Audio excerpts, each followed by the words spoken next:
Well, hello, ladies and gentlemen. Welcome back to the Australian Pirate. Now, today, we are going to be reacting to possibly a video from one of the most underrated YouTube channels that is about history ever.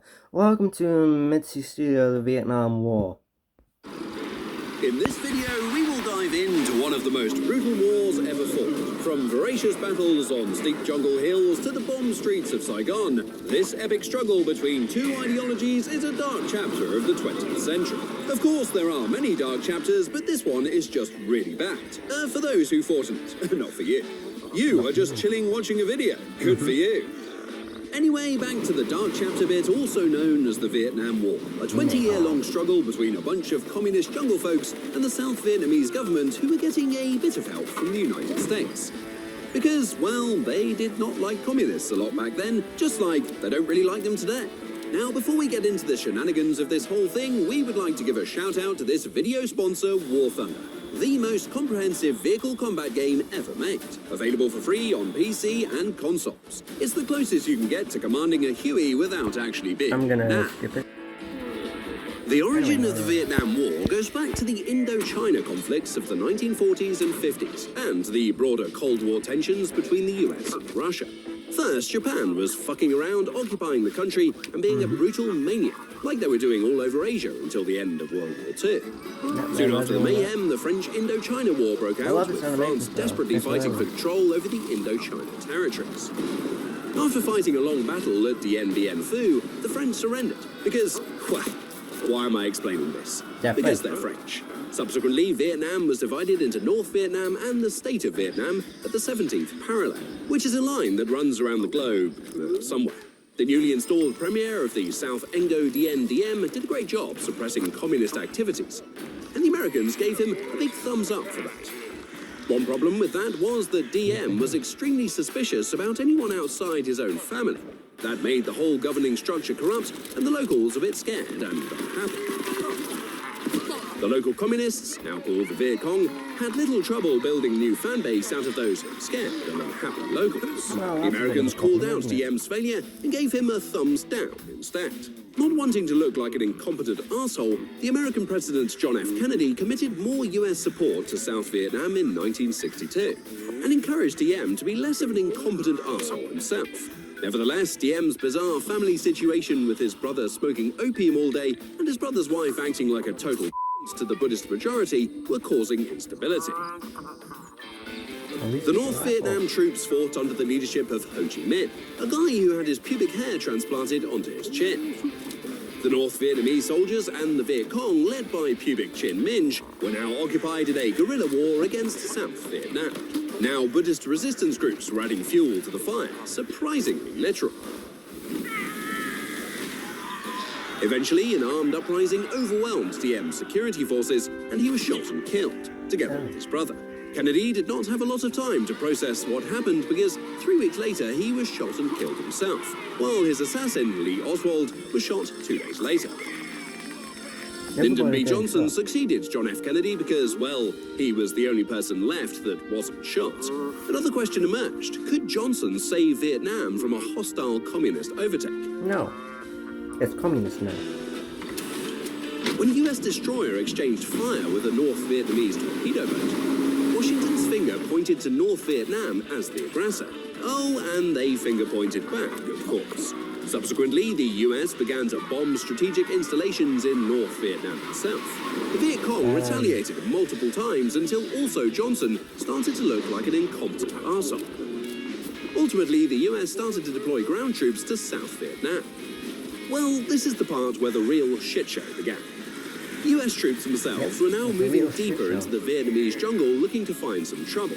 Well, they found more trouble than they were probably willing to share. The terrain itself proved an equal challenge to fighting the Viet Cong, with many parts of the jungle being virtually impregnable. Also, the humid climate combined with the hot temperatures exhausted the soldiers. You could lose more blood being covered in leeches than fucking bullet wounds. Of course, the real nasty part of the ordeal was the countless booby traps placed by the Viet Cong. One step forward by a soldier could result in the following outcomes: bamboo spikes in the bottom of your foot, Bamboo spikes in the side of your foot, bamboo spikes in the side of your leg, bamboo spikes in the side of your chest, bamboo spikes into your skull, bamboo spikes into your friends. But don't worry, this is just the bamboo part. An unfortunate leap into a snake pit was not uncommon, including many tripwires for grenades on the floor or in the trees. Boom. Down in the trees. Ducking down for any incoming rounds could be tricky as well, since rounds of ammo were also buried in the jungle floor set to fire on impact. A hornet nest as a weapon sounded like something out of a comic book, but this device was also a legit booby trap used by the Viet Cong. If you were one of the lucky ones not to get caught in the world's most creative and macabre assault course, then don't forget about the potential you as a soldier had to just step on a mine, which almost sounds boring at this point. To participate in this element of psychological warfare, the US set up the MACV SOG unit, a military group responsible for covert operations. These guys carried out some very weird missions.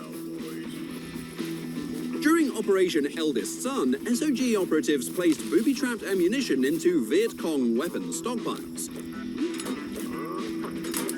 Making mortar rounds detonate prematurely, and AK ammo explode inside the rifles when fired, which could be a bit annoying for the enemy.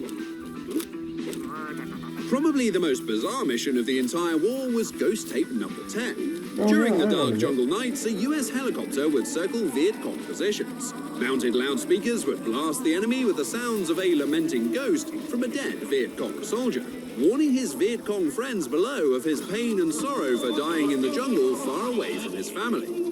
That's just depressing. So, yeah, they did that. By 1969, there were more than 500,000 US troops in Vietnam. With the launch of the Tet Offensive, the Viet Cong hoped to capture many towns and cities in South Vietnam, therefore forcing a withdrawal of American troops. This didn't happen. For all the trouble US soldiers found in the jungle, they made good by fighting a coordinated battle in the urban areas. All the efforts did not seem to matter. Supplies and men lost by the Viet Cong were easily replaced by reinforcements from Cambodia, Laos and North Vietnam via a supply road called the Ho Chi Minh Trail, or Pubic Chin Minge Trail. More bombs were dropped on this road than the US used against Germany and Japan in World War II, which means they used a lot of fucking bombs on the road. They killed and wounded more than 58,000 Viet Cong soldiers. This would sound like something President Johnson could brag about, but not when you try to convince your people that victory is in sight. A sight blocked by a pile of 58,000 Viet Cong corpses that you promised would not be there in the first place. After the Tet Offensive, which was a huge military success for the American army, Johnson and his government did not look like a bunch of incompetent arseholes anymore. They looked like a bunch of lying arseholes instead, which is not a great improvement when you are fighting a war as a democracy, especially a democracy with something called a free press. So, when you claim the war is going well, the TV shows dead American soldiers instead. Or when you claim you are rebuilding Vietnam and the TV shows you a local village going Pompeii mode by a napalm cloud, or when you say victory is in sight and, well, we don't have to mention those 58,000 Viet Cong corpses again, but we just did. As a result, large crowds of angry protesters were now taking to the streets to protest the war.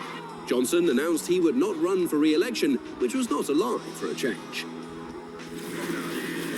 Promising to end the war and restore trust from a deeply divided nation, Richard Nixon was elected as the 37th president, committing a little bit of treason on his way by trying to influence the peace talks between Hanoi and Saigon before getting elected. Johnson found out, but became too chicken shit to say anything about it, which is not a great way to gain anyone's trust, let alone from an entire nation. With the peace talks bogged down, thousands of soldiers were still getting killed on each side in what looked like an endless and senseless war. He was hiding in a tree. If things were not bad enough, the American public found out about My Lai, a small South Vietnamese village visited by an American army unit who turned into a bunch of Gestapo frenzied psychos that brutally tortured, raped and murdered everyone and everything they ran into.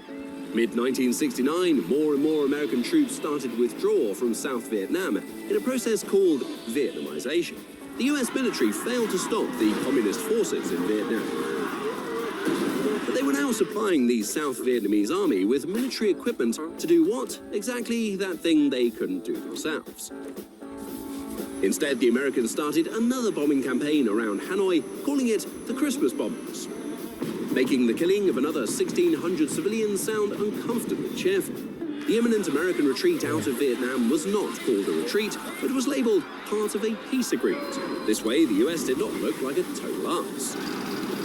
When North Vietnam violated the agreement on all fronts, no pun intended, and Saigon ultimately fell to the North Vietnamese forces in spectacular fashion, the US looked kind of like, well, a total arse.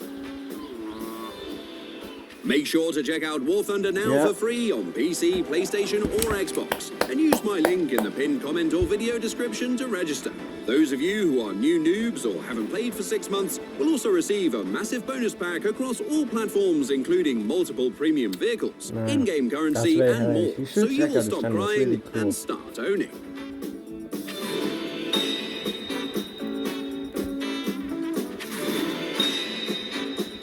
Okay, goodbye.